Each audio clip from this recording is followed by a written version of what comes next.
Hey everybody, welcome to the Instant Speed Podcast, sponsored by BCW Supplies, the best way to protect that deck. Go to bcwsupplies.com and use the code ISP10 to get 10% off your order and support the show.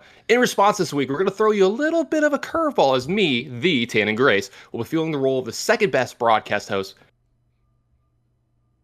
Second best? Okay. Second best broadcast host in Flesh and Blood. Today I'll be talking to Flake about the big news from the past few days. Baseball's back!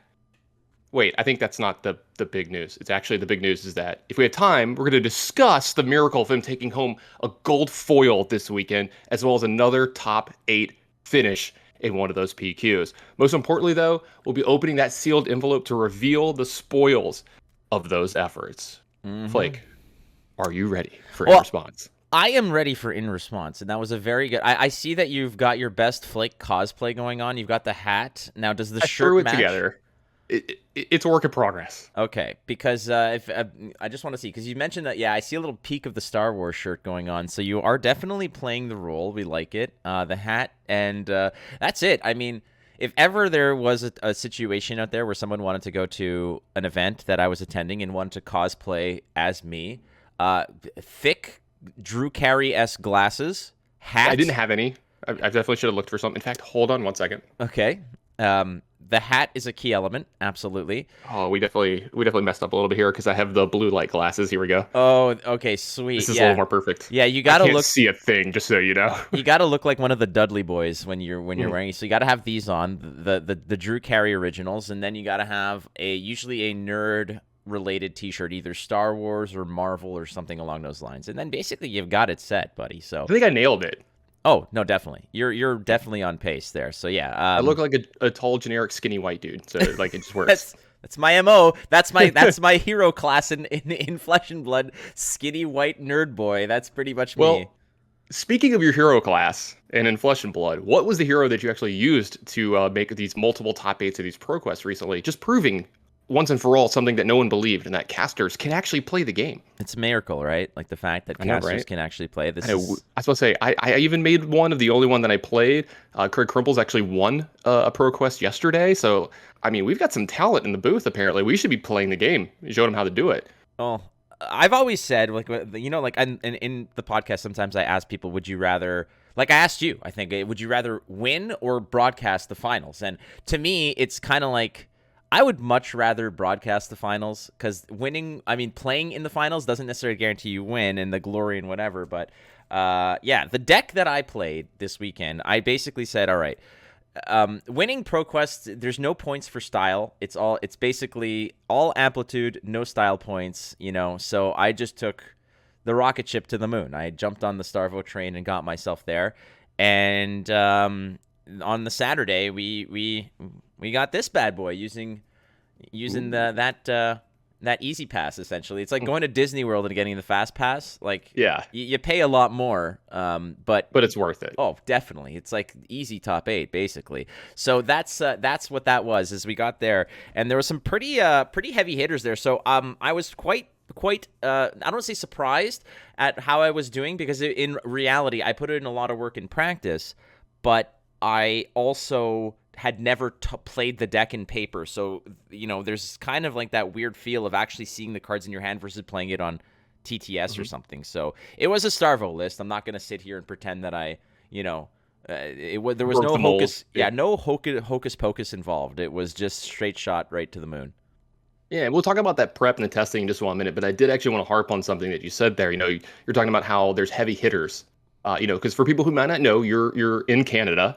Right. What's the name of the city you're actually in? I am in Toronto. I am born and raised I thought you were in like Montreal. A suburb. Okay. I'm in the suburb. The suburb I'm in is in Mississauga. Technically, it's part of the quote unquote Greater Toronto Area, the GTA. So I say Toronto because it's just more recognizable to people that I meet. But yeah, it's all within the same sort of family.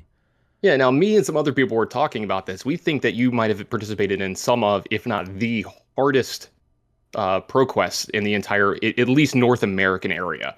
The top end of those events, when you look at the players that are in them, are absurdly dense. There's tons of ProQuest wins, ProQuest top 8s, not to mention calling wins, calling top 8s, calling finalists. Players that have extensive resumes in other games as well. How does it feel to be able to, test your mettle not only against that kind of field, but actually put up some solid results as well? So this is really the most fascinating element to this, is that the fact that when we're all chatting in the Discord that doesn't exist, It doesn't exist. that doesn't exist. There is no Discord. we I never played Magic competitively, right? So I was never part of that scene. So a lot of these names that are now kind of transitioning over to Flesh and Blood, or who play both, let's say, when I would talk to you guys who have this extensive history in competitive Magic, and I mention some of the players that I'm playing with or players that I've beaten, you guys are like, you beat so and so. They're like, do you realize who that is? And I'm embarrassed to say that no, I don't, because I don't have any history within the game where these players made a name for themselves. Big players like Dave Rude, or big players like Isaac Crute, and like these other champions and whatnot. Like, I unfortunately do not know them. I've met them through Flesh and Blood, so I know them as being excellent Flesh and Blood players, but I don't know that they come with this resume that they did. And when I top 8'd at Harry Tarantula, that a lot of people had considered to be one of the, like you mentioned, you had to explain it to me and be like, listen, the list of players that are there is huge. And that was a nice little kick in the pants to say that, listen, you top 8'd Harry Tarantula on Prism, like, that's a big feat. As you put in the work and it was great. And some of the others that I had attended and played and performed well at, like you mentioned, it was eye-opening to me as I started to get more acclimated to the community and recognize a lot of these names. You guys were very adamant to just sort of drive it home that, like, no, you're performing well against very good players, and that's something that you should be proud of. And that was something that I've always struggled with. So, but still, it's something that I still struggle with a little bit now. But after this weekend, I think a lot of those concerns and anxieties have sort of just been put to rest a little bit, at least until maybe I get walloped in Indianapolis. I don't know, but still, that's where I'm at right now. So let's talk about those concerns for 1 second, because this is something that I've definitely struggled with in my life when it comes to, being on the competitive side, being in the booth, when it comes to some of these big games and the big opportunities that I've had. And a lot of us call this imposter syndrome, where you feel like, I don't belong, I shouldn't be here. Even when you're winning, you almost feel apologetic about it. I know that you've struggled with this in your life, and you've told us this before. You've apologized for winning before in your life. And is that something that you still struggle with, or do you find yourself getting better with it? Is that an everyday kind of thing for you? It's definitely an everyday kind of thing to me. And now I've been on Gwent's official casting team for their major series for 4 years now. Almost 4 full years. And part of what I do, I know that it's a very coveted job. It's a very coveted position that I have had for a while, and I don't take that lightly. So for myself, I have always wanted to perform well on ladder, understand the meta, because I owe it to the people who are watching for me to be on top of my game, that the level of content and the level of broadcast that I'm bringing to people, the lines that I'm seeing. Now, if I was a world champion, obviously I wouldn't be broadcasting. I'd be at the final table, obviously. But I have to get into that top percentile of players in order to be able to understand the lines and see what's going on 95% of the time, 99% of the time. You understand this as well. You put in the work. You totally know what this is like. However, at the same time, I have never considered myself a competitive player. In Gwent, whenever there was a tournament, a major tournament, I'd always make it my mission to be within the top 200 or 300 players in the world, so that when those tournaments are occurring, I know what's going on. I put in that work. I owe it to the viewers to bring them this level of insight that they can then digest. And because a lot of the players who are watching this are also on very high levels, so I need to be able to appeal to the average player, but also give the tidbits of information and draw and sort of leave the breadcrumbs for the high level players to sort of follow along the path and enjoy it as well.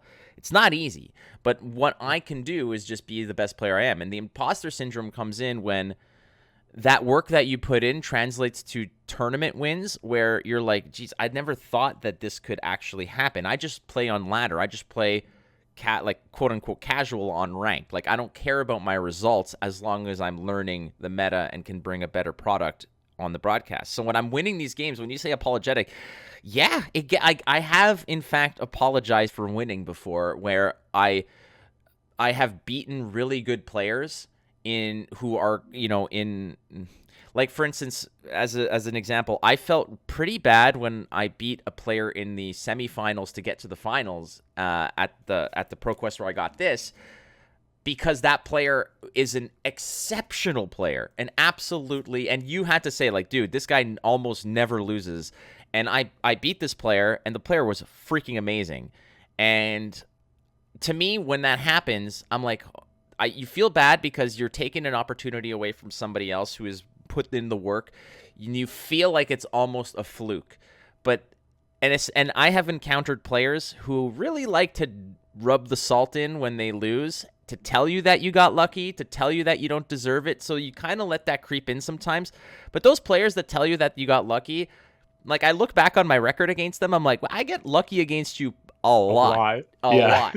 So, am I just the luckiest person on the planet, or is it something else? That's it. I'm like, wow, I lucked myself into a gold foil. I lucked myself into another top 8. Like, wow, I must be really lucky and stuff like that. So that kind of salt really doesn't it doesn't affect me as much as it used to, because I owe a lot of that to the support that I get from you guys, and, like, the community and my closer personal friends that in the Discord that doesn't exist, who really drive it home that the work I'm putting in and the results I'm getting are earned and not a fluke. So that's something that I've been overcoming lately. And this past weekend of, grabbing a gold foil, top 8ing the next day on, like, no rest and just going in, like, that was a good way to sort of quell some of those and make me feel better for Indianapolis, and also makes me feel better about my broadcasting for the events. That I'm like, you know what? I'm a good player. I'm a good broadcaster. I'm gonna put on a good show. I think it's really important that you hit all of those. You talked about in your in your thing here that you're talking about, like, you need to be able to, like, bring the game in for people who are a little more casual, right? Maybe not the top percentile of these people that are going to ProQuest and expecting to win, right? Like the top 1% of the game, the super competitive players, right? But there's a lot of people who tune into these broadcasts who, they go to ProQuest, maybe they play, they have aspirations of being a pro player, but they might not be there yet, right? And that's a hard job, to be the person in the booth who's calling high level play, but also bringing that kind of person in. And then when people who are maybe at that topper end, that higher end, that higher end, that have played a bunch, that have put a bunch of time into it, understand their matchups, they notice when you've put time in. Like, they can tell when you've been, putting in the work, and you're talking about the matchup from that perspective as well. And they can appreciate that. And I know when I'm watching at home, and I'm watching coverage of you or anybody else, when it's of Magic or Flesh and Blood, you can really tell when the casters are, like, doing a good job on both ends. And I can really appreciate that, because there's still parts of the game that I'm very new with, and I struggle with too in understanding, and I need that, I need my hand held through that, right? But if you were having a match between, say, like, one of the Triangle of Doom, as you like to call it, one of the 3 big decks, like, I understand those matchups at, like, a pretty high level now. So, like, when you can dumb it down for some of the people, and I don't mean that in any kind of derogatory sense, it helps out a lot with the broadcast, or it helps elevate it even more for the people who have a good understanding of it. Yeah, the way I kind of equate it is, like, you need to be able in one swing to appeal to as many different demographics that are watching and consuming the game. So imagine it, the way I imagine it is, like, it's like going to a Bon Jovi concert, and if you're the casual Bon Jovi fan, you want to hear Living on a Prayer. But if you've been to, like, 20 Bon Jovi concerts, you've heard it enough times. So what do you do as Bon Jovi? You play Living on a Prayer in a different key that's a little bit different, so you're appealing to everybody, and that's not an easy thing. You got to sort of have a little bit of an extra sort of take on it. I don't know why Bon Jovi always is my go-to. Yeah, I was wondering why you went with Bon Jovi, but I was like, sure. Hey, Bon Jovi. Maybe it's a Canadian thing. I don't know. Anyways, long story short is, yeah, it is a skill that I try to refine to be able to appeal to as many people consuming the games and the product and whatever as possible. And the best way that I can do that is to play as many games at as high a level as I can, and to understand the intricacies of all these heroes. And what I've noticed about this game is that every hero is so different. It has so many layers. They play so differently that you really have to put in the work. It's not just about understanding the rules and who's favored in a matchup. It's understanding about the avenues of attack, the different angles to a win condition, etc. And the evolving Really important cards and plays. Yeah. Precisely, because a Prism list versus a Starvo list, you have the lines of attack, but eventually things change and things are different. And I've played enough of these games to know when you need to pivot off of a strategy and whatnot. And I've seen the development of these heroes and how they've been played over time, and it's fascinating to me because I absolutely freaking love this game. So every time I play more and more and discover more layers to it, it's equally as satisfying to me as it is for the casual player who goes in and watches a really, really good match occur. Yeah, I love this game more and more. I find that I fall in love with it more every time I play it. So I've been trying to like slow burn it. I'm like, I don't want to go crazy and just let it consume my life if I start playing all day, every day. But we're good. Everybody at home, I know you want to see him open the gold foil. We're almost there. We're almost there. We're almost there. One more thing. I kind of wanted to go back on one of the things you were talking about. We kind of glossed over this. I know you either want to talk about this for a minute, maybe, say a few names here of the people that really helped out, because I know this was a team effort. Your prep, your testing for this event. I'm going to say a few things, just in case you're a little too humble here. Hard work pays off. It's one of my favorite sayings. It's really applicable today with what's happened. Everybody's seen us on social media today, but hard work pays off. And I know that, I think the only person I've seen that's played more games than you is Dalen Mack recently, and that guy's just on another level. He's playing 20, 30 games a day. No one can keep up with Dalen Mack. But I saw the amount of time and effort that you put in, and then the questions that you were asking while you were playing. You're not just like, hey, someone, what's the right play here? You always want to know why. You were always asking for the deeper meaning behind it. Like, what's the reason we're playing these equipment here in this matchup and these equipment here in this matchup? Like, what is it? Like, what am I trying to do? Like, what's my purpose here? And you went, you got super deep in Prism. You understood that. You did really well with it. And then you switched to Bravo here, star of the show later in the season, and you put up even better results of your already good results. What happened with all that? So, yeah, I mean, in all honesty, my angle for asking those questions and preparing wasn't because I had in my mind a ProQuest win under in the spotlight. Like, that was not the target. The target was legitimately to understand what the best players in the world were doing and the reason why. And when I practice with Dalen or Brian Basoko or Tarek or these players, Matt Folks as well, like all these really, really high-end, like national champions, ProQuest winners, like the best of the best. When I'm practicing and playing with these players, the reason I'm asking questions is because they see it and I don't, and I need to see it. Sometimes it's just easy, like if they've navigated that room, they could walk through it in the dark. There's no problem, but I need them to turn the flashlight on and explain to me why I'm taking a step to the left or a step to the right, because there's a pitfall here, or there's you could stub your toe there, but I don't see it. They know it. They've been there. They know they see the map in their mind. I don't. So asking questions is important, because also there's always that the way that I've explained it to some people at these ProQuests, because they always ask me questions, and like for instance, for Starvo, there's a lot of complaints about Starvo just being a brain dead deck. It's not, because if it was, you yourself would just roll the dice and maybe get into a ProQuest. If you played 8 ProQuests or 6 ProQuests on Starvo, but you don't practice, if it truly was a game of rolling the dice, you'd think that at one point you'd get into the top 8. But why aren't you? It's because, and this is why I ask questions, and this is why I like it, because there's those 1% edges that get you ahead of your opponent. And what Brian told me was, it's not about, he's like, any idiot can double fuse an Oakenold and swing hammer. That's not how you're going to win the game. You're going to win the game when you have 4 blues and they're all lightning, and you can make a good turn out of it. That's where you win the game. That's where you get the edge. And I would explain it to some of the players at the ProQuest. I said, listen, Starvo is like an F1 car. Anybody can get into it and slam the straightaways and go 300 miles an hour, no problem. But the race is won in the turning and the cornering and making sure that you're taking the right lines in those small little intricate areas. But anybody can blast down the straightaway, no problem. When you're fusing the Oakenolds and fusing the Crippling Crushes, sure, no problem. But how about when you're taking that first turn or you're taking that S-curve or whatever, the hairpins, like how are you handling those? That's where you win those games. And that's where I wanted to learn, where I would get the hand would suck, and then I'm like, all right, let's make chicken salad out of chicken Yeah. So let's do that. Let's grow a rose out of this pile of crap. Like, how do we do that? So that's where I was really putting in the work, was when things were not straightforward, because anybody can pitch blue, go Kodachi, leg tap, whatever. But why is it not Kodachi, leg tap, Kodachi? Like these kinds of things. So this is where I would want to really learn the intricacies from the best players.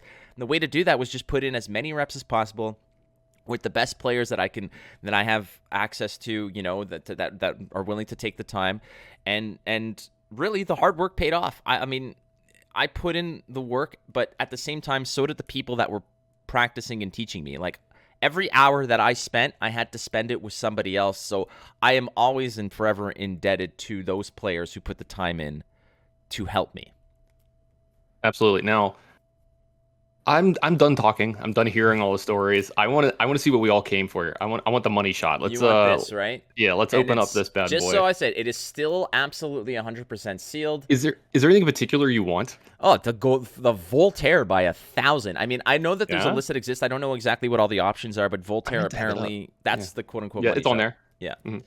So, I mean, a Dawn Blade would be sweet. Like, any weapon would feel cool. Snapdragons is nice, but yeah, I mean, there's definitely some we're gonna feel maybe a little more disappointed, but at the end of the day, it's still a gold foil that you earned. No one can take that away from you. No. All right, we ready for this? I'm ready. All right. I think everybody at home is really ready. I'm gonna tear it by the microphone so you can all hear that crisp, nice Everfest pack opening seal of breaking. Here we go. Oh, baby. Is this for our male viewers? This kind of feels like I'm announcing an Oscar winner. Yeah, I know, right? Are we ready? It's like you gotta get the drum roll. Maybe we get a drum roll put in I don't post-production. know which I don't know which way. Yeah. Okay, so you're gonna see it. Here it comes. Yeah, because I've opened one of these. These are fun. Whoop! Snappies! Oh, yeah, let's go! Snapdragon Scalers, gold sauce, beautiful. All right, Sorry I for think the that's headphone listeners at home. We probably just killed, but oh boy, let's go! I got some gold foil snappies, baby. An absolutely gorgeous. I almost said gorgeous gold foil. Gorgeous is like, we should make that a word. These are gorgeous. Yeah, sounds like some gold member stuff from back in the day. Yeah. So there we go. This is probably the greatest achievement I've had in card games, and I'm very happy and very proud of it. But there's an Indianapolis calling, so who knows what I win there. But honestly, in reality, my greatest achievement in cards is being able to work with you, Tan and Grace. That's my biggest achievement. Awesome. Well, I can't wait to see you this weekend. For everybody who's watching this, we're recording this on Monday afternoon, and this weekend we'll both be in Indianapolis for the calling. Flake will be a competitor. Unlike his normal role, he's got the itch, he's got the drive. He wants to win some more gold foils. I'll be back in the booth resuming my normal role where I belong. I think they actually, I don't know if you see that, you can't see it because the booth's only like waist up. I'm actually chained to the desk or whatever. They only let me go a certain amount of space away from the desk. They refill your water dish like every hour at least. I have an actual dish and a little bowl with some food in it. But anyway, that's neither here nor there. But we'll see all of y'all this weekend. Make sure that you watch the coverage. That'll be on SCG's website and on their Twitch as well. And as for In Response, I'm Tannon Grace. That is Flake. We'll see y'all next time.